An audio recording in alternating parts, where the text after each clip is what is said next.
Well, hello friends, welcome. Today we are starting the living room makeover, but I have to tell you, I'm a little nervous about this one because I've got some bold plans ahead.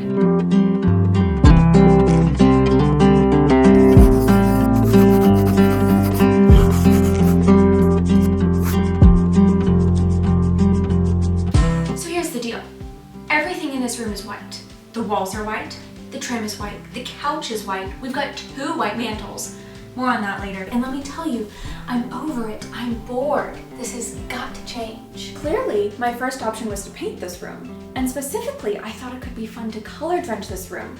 However, I am not allowed to paint this room by orders of my landlord. And I know that renters out there would say, go ahead and paint it, then you can paint it back. This place is a little different because it's so old and because the wood trim is mostly original and a little fragile. So, if painting any of the existing walls wasn't an option, what could I do? Well, I'm sure you're thinking peel and stick wallpaper, easy choice. And I'm with you on that, except that peel and stick wallpaper by itself did not excite me until I saw this image on Pinterest where there were wallpaper panels inside wall molding, and my mind exploded and I thought, that's what I want to do. And I'm thrilled to say I've already purchased the wallpaper and it's on its way, but I don't think it's going to be here in time for the video, which can only mean it's time for me to do the thing I've been dreading, doing something about that.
So I've made this initial frame and I have to say, I'm very pleased, but I have a couple things to do before I cover it all up and do all the pretty stuff. Essentially, I need to attach it to the wall, and I'm going to try to do this without screw and nails. The first part of my plan has already gone swimmingly well. I essentially cut these center boards to be the exact length of this mantle, which was already here, such that when I put this whole frame on, it almost like kind of clamped itself into place. And I have to say, like, I can get this to move if I really try to pull it, but it's actually really sturdy even just as is, and I'm very pleased with that. However, I am not satisfied or thinking that's going to be enough, especially because when I cover this up, that's going to be adding weight to the front of this, and I really don't want to do anything that's going to cause this to tip over. That would be bad. So first, I need to reveal one of my secrets, and that is that this is just a poster board that I painted to look like, I don't know, some fireplace backsplash. So let's take it out.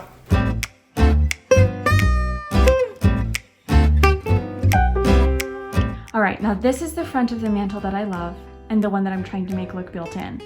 But if we go over here, you can see that the old mantle had this sort of pillar, and I want to use that to my advantage because I want to stick a board all the way through here that helps hold this frame into place.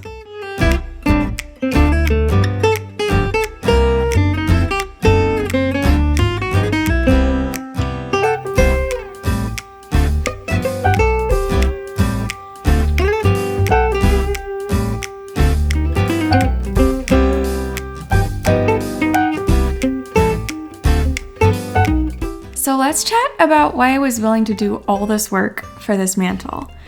The main reason is that I just really love it. I searched long and hard for it on Facebook Marketplace, and I've had it just for a while now. I love that it's marble, I love how it looks, pretty much just everything about it. And ever since I got it, I've wanted to design a room around it. That's really it. But there's another reason why I'm willing to do all this work, which is much more interesting to discuss. I like how this mantle has a low profile. Take a look at these luxurious living rooms. Now, most of us do not live in homes as giant as these with 20-foot ceilings, but notice, even with these crazy high ceilings, the furniture has a really low profile, even though the rooms clearly have the space for something tall and bulkier. Here's what I find fascinating. The designers of these rooms intentionally chose furniture that was shorter because that would make the ceilings feel even taller. The key takeaway? Proportions directly impact how we perceive size. And the great news is, this doesn't just apply to mansions, because it absolutely works in small rooms too. I actually used low profile furniture in my last apartment, which had 7.5-foot ceilings. I know, tell me about it. And I really do think that because I used low profile furniture, especially this coffee table, the room felt bigger and the ceilings just felt taller than it really was. So back to the mantle. I want to use this mantle because it has a lower profile in comparison to the other one, and as a result, I know that it will make my ceilings feel taller than they are, and that is the kind of thing that makes me feel excited. And then when you picture hanging the curtains all the way floor to ceiling and then adding the wall molding, I just can't wait.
Okay, so we all know I'm a little crazy right now, right? Good, because that's going to make explaining this next part easier. Essentially, I wanted a French provincial antique console table that was super, super narrow and had a very just slim profile and also just kind of a slim look to it in general. And turns out that buying the real antique thing, especially online at places like First Dibs and Cherish, is like very expensive and not in the budget. So then I found this on Wayfair. I couldn't believe it. Actually, I found it a while ago and it was sold out. And so I gave up on it. And then a couple days ago, it popped up again magically and there was one left and I quickly snagged it and it's now here. And I have to say, it is fantastic. From a distance, I think it looks great. From close up, it looks great. For a piece of furniture that's not actually antique, but it's supposed to look like antique wood, 10 out of 10. But because I'm crazy picky and because I've bought antique furniture before, I know that it comes with, this sounds crazy to say out loud, it comes with like dirt in the cracks, right? Because it's old and it's already, like, it's gotten dust on it before and then you've dusted it off, but like, did you actually officially get it all out of the very cracks? I mean, like, you tried your best, but you didn't actually get it, right? And what I noticed about this table was that all of the tiny little cracks look just too clean. So, like the reflective, like all those little tiny cracks and imperfections, which they've beautifully made, look just a little too shiny, I think, to be realistic. So you know those DIYs that we were all obsessed about years ago where you'd like rub dirt on like pottery to try to make it look antique? Yeah, that's what I want to do here. I'm going to take dirt, like dirt from outside dirt, and I'm going to rub it on this table and then wipe it off. I want to see what it looks like. And yeah, it sounds even worse saying it out loud. I'm just gonna start with a test patch and I'll keep you posted.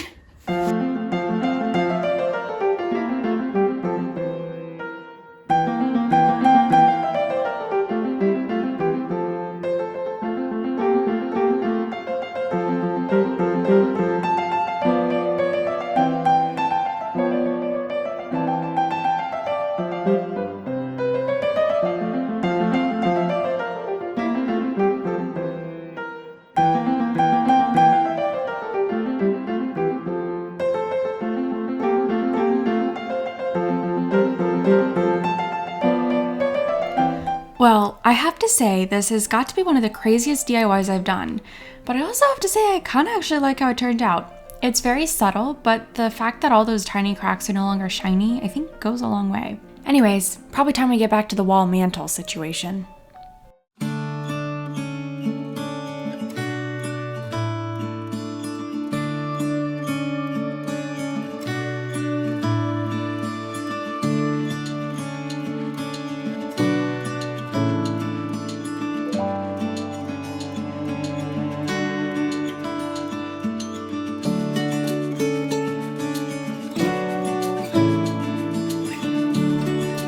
So something interesting has been happening ever since I bought the wallpaper. Actually, I should back up. So when I had the idea first to do the wallpaper in the wall molding and I found this wallpaper that I loved back in February, so it's been 8 months now, I was obsessed with this idea and I've been obsessed with it ever since, which I think is really notable because in today's world where we're seeing so many images, whether it's Pinterest or Instagram or other places, and the trends are moving so quickly, I think it's really easy to lose your style. Like, it's really easy to go 1 month to I like this to another month I like this now, and of course with it being your living room and your home, you can't change it, and ideally you do something that lasts for years and decades and that you love and that's true to yourself. And so it takes a lot of work to find what your style is and what you love. And so for me, the fact that as soon as I had this idea, I was obsessed with it and nothing else shook it was really significant. And so then I expected that excitement and that obsession to carry over.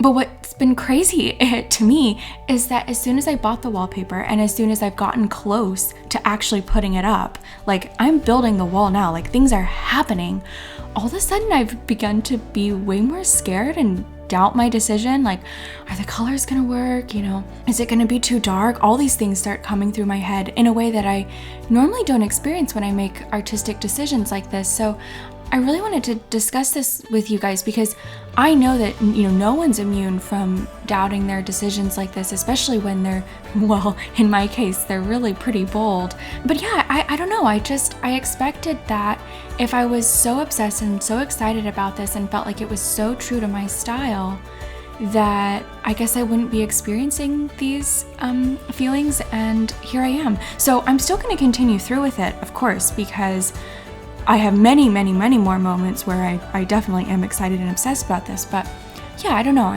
I felt like I wanted to tell you guys what was going on in my head. So there you go.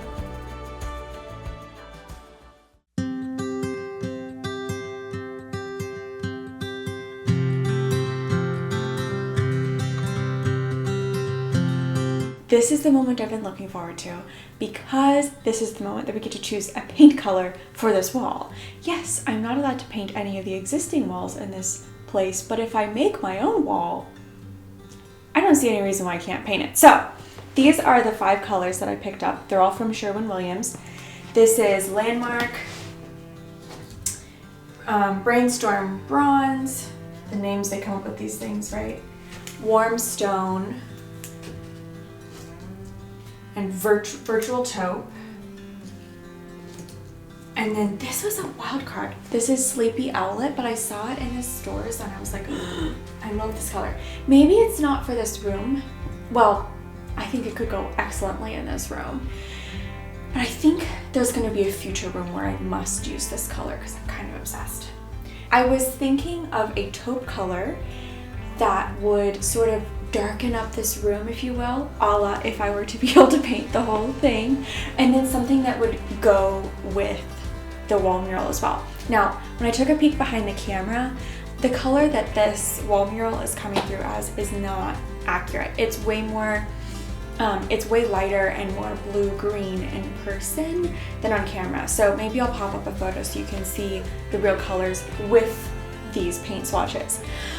But here's the news. I am not going to choose a paint color until I hear back from you guys, because one of the best parts of having this YouTube channel is whenever you're struggling with a decision, I have just all of you guys out there to help me. So please comment down below. Let me know what you think you would do. And in the next video, things are gonna happen. We're gonna do wallpaper, we're gonna do curtains, we're gonna paint this wall. Essentially, the goal that we started out with this video of not having this room stay white, it's gonna be happening soon. So take care. See you guys in the next video.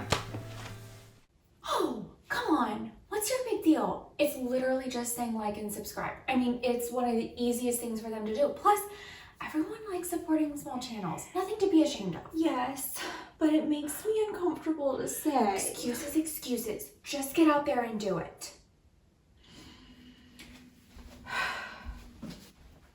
Okay.